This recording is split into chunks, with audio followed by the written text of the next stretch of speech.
Saudara, ibadah haji 2025 memang sudah selesai, tetapi masih menyisakan sejumlah masalah, mulai transportasi menuju Arafah, Mina, masalah tenda, dan lain sebagainya. Seperti apa? Seperti kita tahu, untuk berhaji ini dibutuhkan biaya yang cukup mahal, sehingga diharapkan tentu saja ada pelayanan yang baik untuk para jemaah. Apa saja yang perlu dievaluasi dari penyelenggaraan Haji 2025? Kami akan membahasnya dengan sejumlah narasumber, di antaranya yang sudah hadir ke studio Orange Kompas TV. Sudah ada Ketua Komnas Haji, Pak Mustolih Siraj. Selamat pagi, Assalamualaikum Pak Mustolih. Waalaikumsalam warahmatullahi wabarakatuh, Mbak Dis. Kemudian ada melalui sambungan daring, sudah terhubung dengan tenaga ahli Badan Penyelenggara Haji. Sudah ada Mas Rahmat Rifahmi. Selamat pagi, Assalamualaikum Mas Rahmat. Selamat pagi, Assalamualaikum warahmatullahi wabarakatuh. Ya, kemudian juga ada anggota Komisi 8 DPR RI, sudah ada Kang Maman Imanul Haq. Selamat pagi, Assalamualaikum Kang Maman. Waalaikumsalam warahmatullahi wabarakatuh. Selamat pagi, Mbak. Iya, ini kita membahas soal bagaimana pelaksanaan haji yang memang sudah selesai dilakukan di tahun 2025 ini. Kemudian kita tahu kemarin sempat ada wacana katanya Kerajaan Arab Saudi akan memangkas kuota 50% bagi Indonesia untuk jemaah haji. Tapi kemudian kabar baik, batal dilakukan pemangkasan begitu ya. Nah, saya ingin tanya dulu ke Pak Rahmat. Pak Rahmat, BP Haji adalah manajemen baru nantinya yang akan menyelenggarakan haji khusus para jemaah di Indonesia di tahun 2026 perdana. Nah, seperti apa koordinasinya sejauh ini dengan Kerajaan Arab Saudi perihal kuota, pelayanan dan segala macamnya, termasuk juga lobby-lobbynya begitu ya, sampai akhirnya dibatalkan ya akhirnya pemangkasan kuota 50%. Iya, jadi pada tanggal 10 Juni 2025, Kementerian Haji dan Umroh Kerajaan Saudi Arabia mengundang secara khusus kepada Kepala Badan Penyelenggara Haji, Kiai Haji Irfan Yusuf, dalam membahas terkait dengan dua hal. Yang pertama terkait dengan pembahasan evaluasi haji tahun 2025 dan juga perencanaan penyelenggaraan haji 2026. Di dalam pembahasan tersebut memang ada wacana yang digulirkan terkait dengan pemangkasan kuota untuk Indonesia sampai dengan 50%. Namun dengan hasil diskusi yang panjang antara Kepala Badan Penyelenggara Haji dengan pihak Kementerian Haji dan Umroh Kerajaan Saudi Arabia, hal tersebut urung dilakukan oleh Kementerian Haji Saudi Arabia karena mengapresiasi dan menghormati langkah strategis Presiden Prabowo Subianto yang akan merubah kebijakan dan juga tata kelola serta manajemen serta dan SDM yang baru dengan melahirkan Badan Penyelenggara Haji, badan setingkat kementerian yang khusus dan juga spesialisasinya untuk penyelenggaraan dan pengurusan haji. Maka dalam konteks itu semuanya, alhamdulillah dibatalkan wacana untuk pemangkasan kuota 50% tersebut. Karena memang Kerajaan Saudi Arabia melihat dan menyaksikan ada persoalan serius terhadap pengelolaan perhajian Indonesia di tahun 2025 ini. Ini jadi alert sendiri, peringatan tersendiri bagi kerajaan kita, bagi pemerintah Indonesia, karena Kerajaan Arab Saudi sempat ingin memangkas kuota haji sampai 50%, tentu jadi peringatan kita karena bisa saja ini menjadi peringatan karena memang penyelenggaraan ibadah haji di tahun 2025 ini khususnya begitu ya belum optimal. Ya, betul. Tadi saya sampaikan bahwa ada persoalan serius terkait dengan pengelolaan perhajian Indonesia di tahun 2025 ini. Bahkan dari pihak Kerajaan Saudi menitik beratkan terkait dengan akurasi data. Akurasi data itu ada persoalan antara data di IHAJ sampai dengan data pengkelotoran dan keberangkatan sampai kedatangan di Saudi Arabia yang berbeda. Di Indonesia data kelotorannya dan ada penggabungan, ada pendampingan mahram dan lain sebagainya akhirnya berbeda dengan data yang diterima oleh kerajaan Saudi Arabia dalam konteks IHAJ itu di saat kedatangan jamaah haji. Itu yang menjadi persoalan dan berdampak sistemik terhadap pelayanan-pelayanan mulai dari transportasi, akomodasi, bahkan dalam konteks akomodasi di dalam hotel-hotel itu satu kloter itu ada beberapa macam bahkan 2 sampai 3 bahkan 4 syarikah yang melayani. Ini kan berdampak terhadap susahnya koordinasi dan juga berdampak terhadap pelayanan kepada jamaah haji Indonesia. Dan inilah yang kemudian menjadi konsentrasi dan juga bahan evaluasi juga terhadap BP Haji begitu ya untuk pelaksanaan atau penyelenggaraan ibadah haji di tahun depan begitu ya, karena ini perdana loh BP Haji menyelenggarakan haji di tahun depan begitu ya. Tentu saja kita tetap mengapresiasi betul dan juga secara serius begitu dengan penyelenggaraan ibadah haji di tahun 2025 ini, karena ya memang kuotanya besar sekali, 221.000 sudah diberikan oleh Kerajaan Arab Saudi kepada Indonesia. Yang pertama, saya ke Pak Mustoli. Pak Mustoli, paling krusial apa saja masalah yang terjadi yang harus dievaluasi tentu saja supaya ke depan penyelenggaraan haji ini pelayanannya jauh lebih optimal, apalagi kita tahu di tahun depan penyelenggaraan ibadah haji ini diserahkan kepada BP Haji. Iya, tentu penyelenggaraan ibadah haji yang paling krusial tentu di Armusna, karena Arafah, Musdalifah dan Mina, karena itu merupakan puncak daripada tempat diselenggarakannya ibadah haji. Nah, Komnas Haji sendiri dari awal sebetulnya menerima laporan-laporan keluhan begitu ya, itu sebetulnya sejak dari pertama pemberangkatan gelombang pertama, yang waktu itu mulai merasakan pisah rombongan, pisah orang tua, ada yang ditinggal belum dapat visa. Karena perbedaan syarikah. Betul, itu sudah mulai terjadi ketika gelombang pertama. Baru kemudian mulai tensinya naik ketika mereka landing di Madinah, gelombang pertama. Kemudian mereka digeser ke Mekah, itu sudah mulai makin tinggi. Nah, puncaknya adalah kemudian grafiknya makin naik ketika pergeseran dari Mekah ke Arafah, Arafah ke Musdalifah, dan terakhir itu Musdalifah Mina yang hiruk pikuk. Nah, memang hari ini penyelenggaraan tahun ini memang persoalannya itu saya bisa katakan dari hulu sampai hilir, dari awal sampai dengan tadi malam. Kepulangan. Kemarin malam kami masih menerima keluhan-keluhan terkait dengan keterlambatan suplai konsumsi.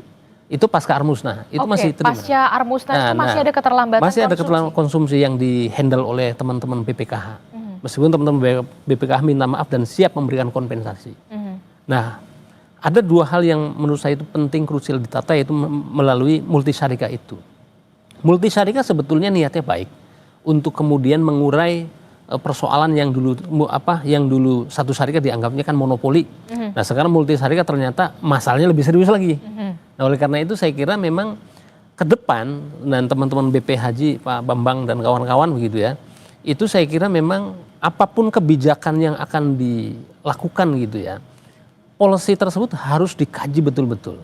Nah, kayak kemarin multi syarikah itu kan tidak tuntas kajiannya, dan kemudian di level teknisnya juga tidak ada mitigasi, tidak ada kemudian ada mismatch manajemen lah kira-kira gitu. Jadi antara pola yang dibangun oleh teman-teman kita Kementerian Agama selama ini polanya berbasis kloter, rombongan, karu gitu ya. Itu kemudian sektor itu ternyata tidak ketemu dengan apa yang dikonsepkan oleh teman-teman syarikah. Akibatnya ya bus tidak bisa masuk begitu ya. Penjemputan bahkan di Mekah ke Arafah itu kan ada yang sampai 20 jam menunggu. Oke, jadi itu keterlambatan menunggu. Keterlambatan menunggu 20 jam. 20 jam. Nah, kemudian ketika kemudian masuk ke Arafah, mereka sudah kelelahan, tidak dapat tenda. Harus dari Arafah kemudian kan harus bergeser ke Musdalifah dengan waktu yang sangat sempit begitu ya. Dari Musdalifah kemudian harus bergerak ke Mina. Nah, dari Musdalifah ke Mina yang memang hiruk pikuknya memang kami banyak sekali yang kemudian mengupload video, kami punya dapat kirim, termasuk Komnas Haji yang disemprot sama jamaah juga. Nah, karena itu saya kira ini perlu pembenahan yang serius begitu ya, dan hal-hal yang saya kira kurang itu harus kita. Tapi ini ada yang menarik Mbak, fenomena belakangannya terkait teman-teman BPKH. BPKH kemudian karena layanannya, konsumsinya itu tidak sampai, ada yang basi bahkan terlambat berjam-jam. Mereka hari ini komitmen untuk kemudian mengganti dengan uang.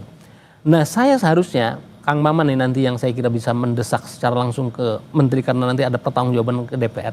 Harusnya jamaah-jamaah yang tidak mendapatkan layanan kemarin, baik di Arafah, baik di Mina maupun Musdalifah, itu juga diberikan kompensasi.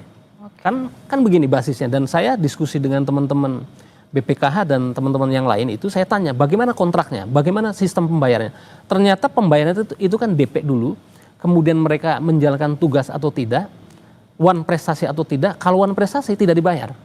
Jadi sesuai dengan layan. Artinya begini, ada kemungkinan kalau misalnya ini penyelenggara serius, Kementerian Agama serius, apa yang didesakkan Menteri Agama meminta kompensasi dan ganti rugi kepada BPKH, ini juga mestinya diterapkan kepada syarikah.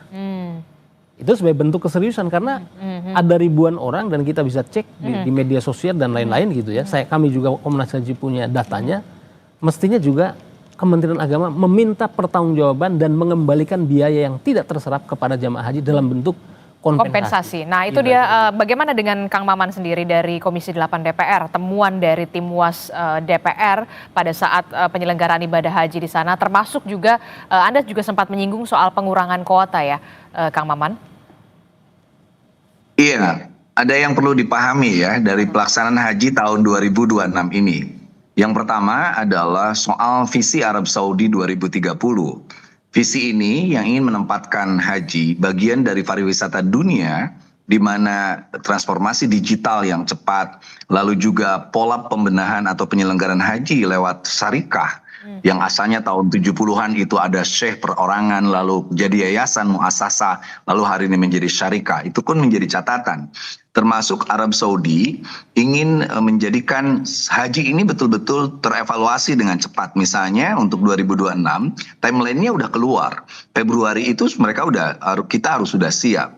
Nah di tengah, poin keduanya adalah di tengah Arab Saudi melakukan transformasi digital dan banyak hal, kita belum siap. Bukan hanya kita, negara-negara lain pun belum siap. Termasuk, mohon maaf, kelompok-kelompok di Arab Saudi pun belum siap. Ada kelompok-kelompok konservatif yang menyediakan biasa pelayanan haji, tiba-tiba mereka diawasi dengan ketat, dipertanyakan bagaimana sistem akuntabilitas, lalu transparansi dan sebagainya, mereka belum siap. Itu yang terjadi di beberapa syarikah. Nah poin inilah yang terlihat banget bagaimana, saya setuju Pak Mustoli tadi, bagaimana kita sebenarnya tidak memahami pola perubahan manajerial haji itu. Sehingga kita masih pakai pola-pola lama di mana kita harus memakai kloter, lalu karom dan lain sebagainya yang itu tidak terpakai sama sekali. Nah itulah sebenarnya yang kita lihat bahwa saya kritisi Kementerian Agama ketika raker kerja Komisi 8 dengan Dirjen PHU, saya katakan kenapa Kementerian Agama tidak punya pola komunikasi yang jelas. Misalnya ketika terjadi sudah viral di sini ada orang yang terpisah antara orang tua dan anaknya, pemilih sebagainya, mereka cenderung diam lalu menggunakan jamaah lain yang memuji-muji. Itu yang sebenarnya tidak boleh terjadi. Kita harus jawab agar masyarakat itu tenang. Pola komunikasi yang buruk ini yang tidak boleh terjadi nanti di Badan Haji Pak Rahmat, sehingga semua mendapatkan penjelasan. Nah Arab Saudi misalnya menyoroti tentang banyaknya yang meninggal dunia, terutama yang ia soroti adalah jamaah haji yang ketika dia mau berangkat sampai ke embarkasi, kasus Indramayu, lalu juga ada jamaah dari Mojokerto yang meninggal di pesawat. Mereka mempertanyakan sampai sejauh mana sih pola kesiapan pemerintah Indonesia dalam membesarkan jamaahnya, istitoah dalam kesehatannya. Tadi Pak Rahmat sudah menyinggung soal pendataan. Jangan sampai ada orang baru diketahui bahwa Anda menjadi jamaah cadangan, baru aja diberitahu besoknya harus berangkat. Iya. Secara psikologi dia agak sulit untuk menerima itu. Nah, termasuk Arab Saudi mempertanyakan pembinaannya bagaimana, sehingga ada orang yang nggak paham tentang geografi Arab Saudi, nggak paham soal filosofis haji dan sebagainya. Makanya Komisi 8 akan minta Badan Haji, pertama ada yang namanya pembinaan para petugas haji itu dari mulai sekarang. Di training aja 3 bulan, 4 bulan dan lain sebagainya, lalu diuji sampai mereka mendapat sertifikasi petugas haji. Jangan mendadak. Kadang-kadang ada yang supir elit tertentu tiba-tiba bisa berangkat padahal dia pelangap-longo dan lain sebagainya. Seperti itu, pembimbing. Yang kedua, jamaah hajinya tuh Nggak usah lah dicekoki dengan begitu pelajaran doa lagi. Berikan mereka pelajaran tentang makna haji. Lalu pelajaran tentang teknis, bagaimana cara masuk ke hotel, bagaimana menggunakan kunci elektrik, bagaimana cara mereka di pesawat dan lain sebagainya. Itu harus berusaha dipahami karena haji itu kebanyakan adalah fisik, psikologi. Ada orang yang belum pernah berangkat haji, ada orang yang baru pertama kali naik pesawat, tiba-tiba naik pesawat. Di pesawat dia nangis terus, orang lain turun, dia tidak mau turun. Ditanya, kenapa Anda nggak mau turun? Saya banyak dosa, tidak bisa keluar dari pesawat ini. Kita bilang, Anda bukan soal dosa, itu seatbelt belum dibuka. Seperti itu. Jadi banyak hal-hal yang sebenarnya bisa diperbaiki. Saya berharap banyak Pak Rahmat. Ini betul-betul diperbaiki. Nah yang terakhir Mbak, saya di Komisi 8 sudah melakukan lobby pertama ke OKI. OKI agar merubah berapa sih jumlah orang Indonesia? Masa dari dulu kita dapat 221.000 jumlah haji. Kan harusnya per 1.000 orang dapat 1. Sekarang berapa jamaah haji Indonesia? Itu poin pertama. Yang kedua, OKI bisa meminta Arab Saudi juga untuk mengalihkan kuota-kuota jamaah haji yang tidak terpakai kepada negara yang membutuhkan banyak. Saya bilang waktu pas tahun baru itu saya ada di Tanah Suci, saya ketemu teman-teman yang bisa mendiskusikan itu dan menyampaikannya ke MBS bahwa saya bilang ini di Indonesia ada yang sampai 49 tahun di bawah Karaeng. Di tempat saya di Jawa Barat saya bilang 20 tahun, masa seperti itu. Nah termasuk soal kuota batu, orang-orang yang terdaftar melulu tapi tidak berangkat-berangkat. Soal tiba-tiba ada kelebihan kuota, makanya betul pertanyaan kita bersama adalah kemarin itu Kementerian Agama itu mau atau mampu. 2 kalimat itu, jangan-jangan tidak mau, jangan-jangan tidak mampu. Contoh tidak mampu ketika kita dikasih tambahan 10.000 kuota, akhirnya kebingungan dan akhirnya terjadilah penjualan kuota dan lain sebagainya seperti itu. Nah makanya saya bilang kita perlu merubah banyak hal. Salah satunya pembagian, saya kebetulan panja undang-undang haji, revisi undang-undang haji. Kita harus mengusulkan polanya itu tidak pola reguler lalu ada haji khusus. Kita itu bikin polanya pola yang dapat subsidi 40%, pola yang dapat subsidi 20%, dan pola yang tidak mendapat subsidi. Seperti itu. Dan itu akan mengakibatkan mana orang yang benar-benar mampu, lalu dia bisa berangkat lebih cepat. Seperti itu. Termasuk juga tentu yang harus digarisbawahi adalah evaluasi ulang. Satu hal pertanyaan saya Pak Mustoli yang ingin saya tanyakan nanti ke BPKA. BPKA itu itu sebagai apa? Dia syarikah, nyediain makanan dan sebagainya. Saya mau tanyakan tuh ke Pak Fadlun. BPKA itu hanya menyediakan soal keuangan.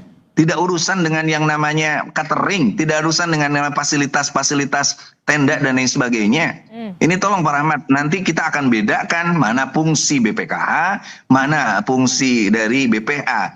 BPKH sekarang kan isinya itu ada orang yang di Dewan Pengawas tapi merasa jadi Dewan Pelaksana. Ributlah mereka di sana. Uang 172 triliun yang dikelola seharusnya kalau lebih transparan, lebih bagus, itu betul-betul akan bisa bermanfaat untuk perbaikan ekosistem haji di Indonesia. Begitu, Mbak. Karena perputaran uang dan uang di sana sangat-sangat besar ya Kang Maman, dan ini harus mendapat jemaah tentu saja harus mendapatkan pelayanan yang benar-benar optimal selama penyelenggaraan ibadah haji. Kalau menurut Kang Maman, penyelenggaraan ibadah haji di tahun 2025 ini sudah optimalkah? Saya sering katakan, ada orang WA saya, misalnya kenapa Kang Maman biasanya galak lalu mengusulkan pansus, sekarang enggak. Saya bilang kita harus melihat dari sisi ini adalah masa-masa transisi di mana Arab Saudi melakukan transformasi digital.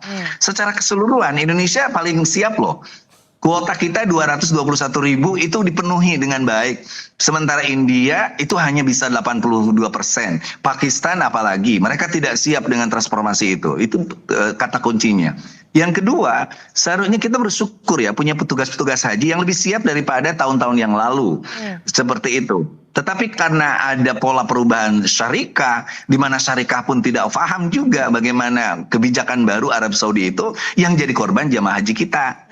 Nah, akibatnya itu pun karena komunikasi dengan kitanya nggak paham. Jadi orang-orang kita pun dari Kementerian Agama itu ada orang-orang yang masih pakai mindset lama, cara kerja lama dan lain sebagainya, sehingga mereka bingung. Ini kok bis telat ya? Ini kok tidak dapat tenda? Ini tidak dapat hotel? Mereka menghubungi seseorang yang sudah tidak bisa mungkin dihubungi karena polanya berubah. Jadi betul, saya setuju Mas Mustoli bahwa tolong mindset kita dalam beribadah haji itu memakai pola yang dipakai oleh pemerintah Arab Saudi. Jangan sampai, saya pernah Mbak datang ke Kementerian Agama, lihat bagaimana sih pola teman-teman menggunakan e-hajj dan sebagainya. Datang ke sana, orangnya nggak ada tuh, pada ngopi aja. Sedangkan jemaah haji masih deg-degan soal soal pemisahan dan lain sebagainya. Ketidaksinkronan manajemen itulah yang membuat kekisruhan. Betul kata Pak Rahmat tadi, banyak orang yang sudah sampai embarkasi visanya nggak keluar karena memang itu input data awalnya nggak jelas. Makanya betul tadi, dari mulai input data, kekuatan awal dan lain sebagainya itu harus rapi, benar serapi-rapinya, karena yang kita hadapi adalah transformasi digital, bahkan AI dan lain sebagainya yang tidak peduli dengan ini saudara saya, ini bos saya dan lain sebagainya.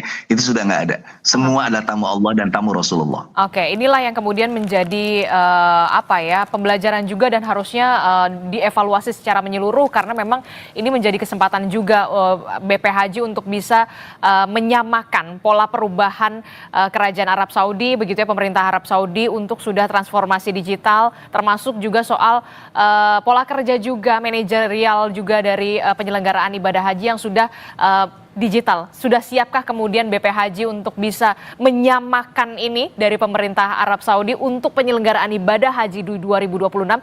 Jangan sampai kemudian berdampak kepada jemaah haji kita. Nah, tapi nanti dijawab dulu Mas Rahmat, usai jeda kita akan kembali. Sampai Indonesia Pagi, saudara, kita masih membahas soal bagaimana evaluasi terkait dengan penyelenggaraan ibadah haji di tahun 2025 ini. Terlebih di 2026 penyelenggaraan ibadah haji sudah kemudian diselenggarakan atau dilakukan oleh BP Haji.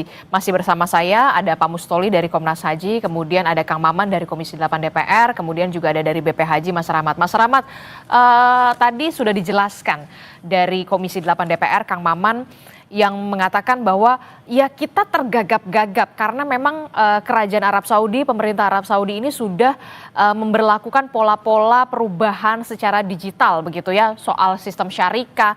Kemudian kita tidak bisa atau belum bisa menyamakan pola perubahan itu.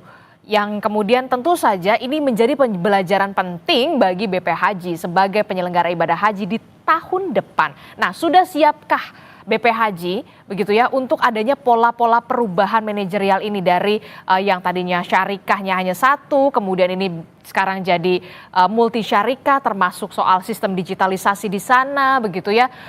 Jangan sampai kemudian masalah transportasi, masalah konsumsi, ini masalah yang setiap tahun selalu ada saja dalam penyelenggaraan ibadah haji. Silakan Mas Rahmat. Jadi terkait dengan hal itu, kuncinya ada di dua hal. Yang pertama terkait juga dengan adaptasi. Yang kedua komunikasi dan diplomasi. Kenapa itu menjadi satu hal yang penting? Karena peraturan di Saudi Arabia itu sangat dinamis. Maka oleh karena itu kita harus betul-betul segera beradaptasi dengan aturan-aturan yang ada di Saudi Arabia. Terlebih kita dalam konteks persoalan pendataan, kita harus punya sistem yang terintegrasi sangat baik antara dari daerah sampai dengan ke pusat dan juga suplai data ke Saudi Arabia. Jangan sampai ada mismatch data. Itu yang paling penting. Yang kedua terkait dengan istitoah kesehatan. Ini menjadi concern juga. Banyak persoalan-persoalan yang kami terima saat para jamaah haji Indonesia yang mohon maaf notabene mobilitasnya juga kurang baik, ya, punya track record kesehatan yang kurang baik, kesehatan penyakit kronis, tetapi bisa diloloskan. Maka karena itu kami mohon para petugas kesehatan yang ada di daerah, hasil-hasil MCU-nya harus valid. Jangan sampai ada hasil-hasil NPU, hasil-hasil kesehatan para jamaah yang tidak valid. Maka integritas menjadi satu hal yang sangat penting terkait dengan hal itu. Yang ketiga, terkait dengan pola syarikah. Ya. Pola syarikah ke depan, BP Haji akan mengedepankan yang pertama terkait dengan pengadaan syarikah. Pengadaan syarikahnya nanti kita lakukan secara transparan, terbuka, open bidding. Semuanya bisa mengawasi dan melihat proses rekrutmennya seperti apa. Itu yang paling utama. Yang kedua terkait dengan pembahasan di law agreement. Kita akan bicara tentang hak dan kewajibannya seperti apa. Kita akan bicara tentang positive covenant, negative covenant, apa-apa saja hal yang harus dilakukan dan tidak boleh dilakukan. Dan yang paling terpenting adalah terkait dengan klausul one prestasi. Kita harus trade. Ini persoalan perlindungan, ini persoalan keselamatan jamaah. Negara, pemerintah harus hadir untuk melindungi dan memberikan kenyamanan, keamanan, keselamatan bagi jamaah haji Indonesia. Termasuk juga soal petugas-petugas hajinya yang kemudian dari penyelenggara BP Haji juga yang memang benar-benar sudah bisa menyamakan pola perubahan kerajaan Arab Saudi dalam penyelenggaraan ibadah haji. Jangan kemudian yang masih tergagap-gagap dengan teknologi begitu, Mas Rahmat. Boleh saya tambahkan, Mbak? Sedikit, Mbak, terkait petugas.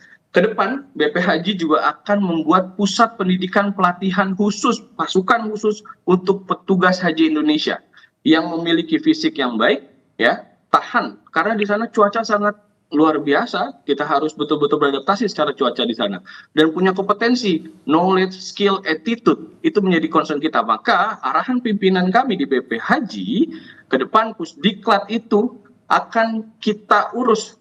Ya, jadi tidak lagi BIMTEK hanya 6 hari atau 1 minggu, 2 minggu, tetapi pusat pendidikan pelatihan ini kita akan jauh-jauh hari akan kita kanalisasi para petugas haji ini, baik petugas haji daerah, petugas-petugas kloter, sampai petugas PPIH pusat yang ada di Saudi Arabia, agar semuanya bisa berkoordinasi dan terintegrasi dengan baik. Dan paling penting, ke depan kompetensi, knowledge terkait dengan bahasa.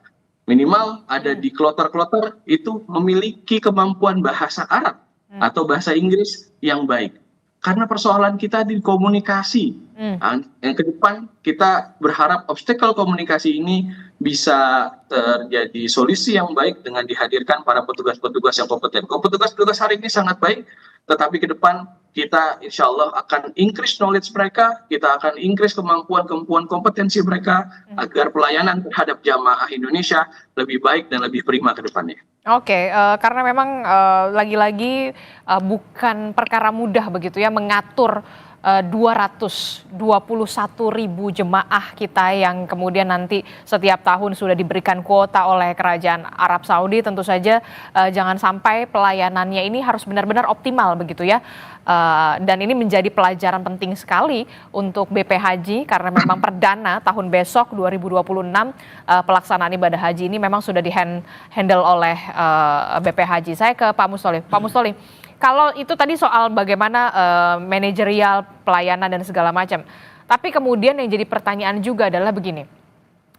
Kenapa kemudian orang-orang yang sudah tua, lanjut usia begitu ya, baru bisa melakukan ibadah haji begitu? Karena memang satu alasannya memang waktu tunggu.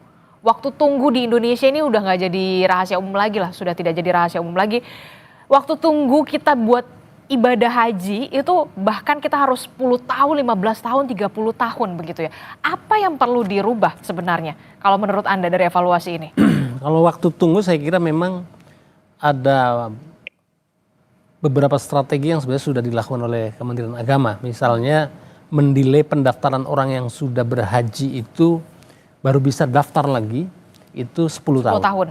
Nah tapi ini memang ke depan harus dipertegas bahwa naik haji bagi WNI warga negara Indonesia setahun sekali. Atau sekali seumur hidup. Itu ya, sekali seumur hidup. Setelah itu tidak boleh naik haji lagi, apapun alasannya, untuk memberikan keadilan kepada WNI lain yang juga belum beribadah. Nah faktor lainnya memang karena kuota ini kan sifatnya given, Mbak. Artinya tergantung daripada kebijakan dan kemurahan hati dari kerajaan Arab Saudi. Kalau tadi Kang Maman di awal bilang bahwa ada visi Arab Saudi 2030, sesungguhnya ke depan ini ada peluang, entah kapannya ya, tapi yang jelas mungkin setelah tahun 2030, itu kan mereka berambisi dalam 1 tahun itu jamaah haji itu dinaikkan jumlahnya menjadi sampai dengan 5 juta. Nah ini saya kira kalau ini terjadi, ambisi ini kemudian terrealisasi, maka berdampak kepada kuota haji kita. Tetapi begini Mbak, ketika kemudian kuotanya ditambah, ada masalah lain yang saya berkali-kali menyebut sebagai bom waktu, yaitu apa? Pendanaan yang dikelola BPKH-nya bagaimana? Siap atau tidak? Karena subsidinya kan tinggi. Kan jamaah haji yang berangkat tahun ini itu kan mendapatkan subsidi dari nilai manfaat yang seharusnya haknya jamaah haji tunggu. Per orangnya kan kurang lebih 35 juta. Padahal yang tunggu itu cuma dibagi 500 ribu rupiah per tahun. Nah, persoalan ini saya kira kemudian ada juga strateginya begini Mbak. Teman-teman saya sudah melakukan itu. Misalnya dia sudah berhaji, kan di-delay tidak boleh daftar haji itu 10 tahun. Nah dia setelah 10 tahun itu kemudian katakanlah kuncinya terbuka, itu dia daftar untuk anaknya. Salah satunya itu. Karena kalau lagi-lagi kalau tadi ada misalnya diplomasi meminta kuota negara lain untuk diambil ke negara kita, itu saya kira butuh effort yang luar biasa dan tidak bisa cuma Kementerian Agama, harus ada Kemenlu peran di situ. Nah maka itu saya kira ini menjadi ke depan, saya kira tadi yang disampaikan oleh Pak Rahmat juga, yang mendesak bagi BP Haji itu tidak usah berpikir soal petugas tadi manajemen bagaimana, itu nanti. Yang hari ini Pak Rahmat dan kawan-kawan perjuangkan kepada Kang Maman dan teman-teman di Senayan adalah kapan undang-undangnya mau dibahas dan disahkan. Nah itu dia. Kenapa? Hari ini betul tadi kata Kang Maman, saya juga dapat timeline daripada penyelenggaraan ibadah haji. Desember itu Mbak tahun ini itu sudah harus pelunasan.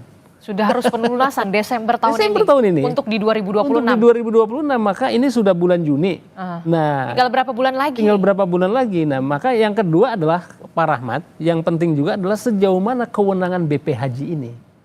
Karena kalau secara teori Mbak, mungkin nanti Kang Maman dan Pak Rahmat bisa berbeda. Kalau BP Haji dengan komposisi susunan struktural seperti hari ini tidak mungkin bisa menjangkau ke grassroots di level kecamatan. Kenapa? Pasti akan memerlukan bantuan dan kolaborasi dengan Kementerian Agama. Bagaimana dengan relasi dengan petugas daerah? Bagaimana dengan kepala daerah dan seterusnya? Oleh karena itu saya kira ini perlu ada, tidak bisa dan tidak mungkin BP Haji akan bergerak sendiri dan berjalan sendiri. Mustahil. Kalau kita lihat pola-pola yang sudah ada ya. Oleh karena itu yang perlu segera adalah undang-undangnya dulu, payung hukumnya seperti apa, dan kemudian kewenangannya sejauh mana, apakah cuman semua akan diambil alih oleh BP Haji, tapi bagaimana dengan, karena basis jamaah itu ada di kecamatan, ada di desa. Nah bagaimana kemudian mengakomodir itu? Bagaimana kemudian rekrutmen? Kalau rekrutmen petugas itu saya kira mudah sajalah, tidak terlalu rumit. Oke, Kang Maman, soal payung hukum nih, berbicara soal payung hukum, aturan hukumnya begitu ya, memang harus segera direvisi begitu ya, supaya jelas dan clear begitu untuk penyelenggaraan ibadah haji di tahun 2026 begitu. Apalagi timelinenya Kang Maman dan juga Pak Mustolim mungkin juga sudah mendapatkan di Desember tahun ini, tinggal beberapa bulan lagi sudah ada pelunasan. Nah dari DPR sendiri seperti apa targetnya untuk bisa segera menyempurnakan soal payung hukum, aturan hukumnya yang kemudian ada yang perlu disempurnakan, direvisi dan segala macam, Kang Maman? Iya, rancangan revisi Undang-Undang Haji itu sudah masuk kemarin, disahkan di paripurna sebagai prioritas, sehingga di sidang kali ini kita akan menyelesaikan dengan segera. Karena betul tadi dengan timeline yang dikeluarkan Arab Saudi, mau tidak mau undang-undang itu, karena ini bentuknya revisi sih sebenarnya, tidak menyeluruh, tetapi menyangkut hal-hal yang bersifat substansional. Jadi sekitar Agustus itu yakin sudah sah, sudah diselesaikan. Seperti itu.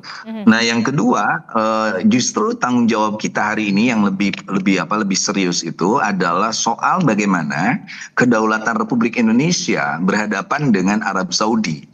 Karena ada beberapa isu krusial, misalnya ketika isu wacana, walaupun saya tidak percaya banget, belum ada official tentang pengurangan 50%, seperti itu, karena Arab Saudi butuh jamaah Indonesia.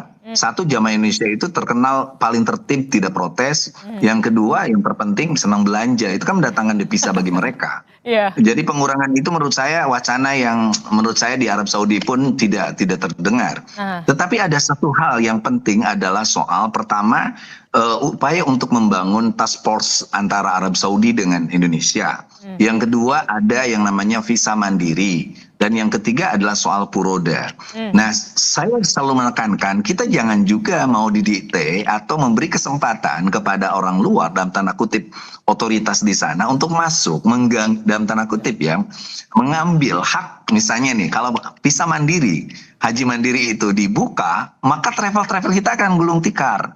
Makanya kita harus memperjuangkan juga hak-hak travel kita dengan pola manajemen yang baik. Makanya saya minta Kementerian Agama regulasinya jangan terlalu mempersulit travel secara berlebihan, tetapi cukup dengan pengawasan sehingga mereka memberikan yang terbaik. Walaupun ada beberapa travel seperti First Travel melakukan penipuan, tapi banyak kok travel-travel yang bagus, profesional, transparan dan lain sebagainya.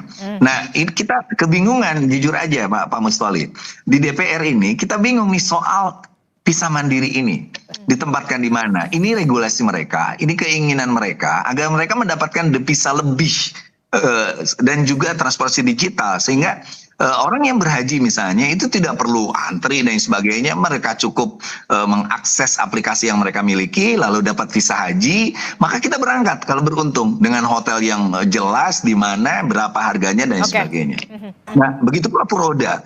Puroda hari ini masih dianggap oleh pemerintah kita sebagai sesuatu yang di luar. Oke, puroda memang hak otoritas Arab Saudi. Tapi kalau memang puroda mau diadakan, kita bilang aja ke Arab Saudi. Jelaskan berapa jumlahnya, kapan dikeluarkannya, seperti itu. Lalu kira-kira ke arah mana. Sehingga jangan sampai jamaah kita itu menjadi korban. Bayangkan aja puroda itu paling murah 45 juta, 30 juta sampai udah bayar 1,2 mahal terus miliar. tapi ternyata tidak bisa berangkat juga. Itu kan yang kemudian faktanya di lapangan begitu di tahun ini. Iya, betul. Haji, pemerintah harus hadir dalam ekosistem haji ini, termasuk juga bagaimana jangan ada jamaah haji yang tertipu oleh mekanisme furoda yang mereka tidak pahami. Betul. Lalu orang-orang yang melakukan haji lewat non prosedural seperti itu, ilegal atau tidak ilegal, kalau mereka mendapatkan kejadian apapun, pemerintah harus hadir. Jangan sampai ada warga negara Indonesia terlunta-lunta lalu dideportasi untuk alasan yang tidak jelas dan lain sebagainya. Jadi ini tugas Badan Haji menghadirkan negara dalam ekosistem haji, bahkan umroh itu kita akan seperti itu, termasuk juga bagaimana kita menghormati, menghargai teman-teman travel. Hari ini harus mengganti begitu banyak kerugian mereka gara-gara dihilangkannya puroda pada tahun ini. Oke, tugas berat cukup harus diemban oleh BP Haji selaku penyelenggara ibadah haji tahun 2026. Tentu saja ini menjadi pelajaran penting bagi kita semua begitu ya. Jangan sampai kemudian penyelenggaraan ibadah haji di tahun depan ini masih sama seperti di tahun ini. Tentu saja harus lebih baik. Terima kasih Kang Maman telah bergabung bersama kami dari Komisi 8 DPR. Kemudian ada Mas Rahmat dari BP Haji, kemudian ada Pak Mustoli dari Komnas Haji. Terima kasih Bapak-bapak. Assalamualaikum, selamat pagi. Waalaikumsalam.